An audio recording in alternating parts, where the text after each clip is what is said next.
عمرك حسيت إن حد دخل حياتك ونور كل حاجة؟ فجأة اليوم بقى ليه معنى والأماكن بقت أحلى وحتى كل التفاصيل الصغيرة بقت ممتعة. بس المشكلة بتيجي لما النور ده بيختفي وتحس إنك متلخبط. أنا جربت ده لما حسيت إن حياتي كلها بقت متعلقة بشخص واحد.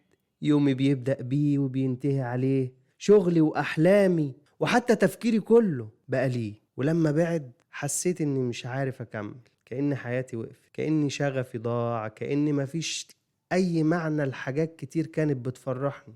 وقفت مع نفسي وسألت، هل ده طبيعي؟ هل المفروض يكون ده الحب؟ إزاي حاجة المفروض تخليني أحس بالسعادة تكون في نفس الوقت أكتر حاجة بتوجعني؟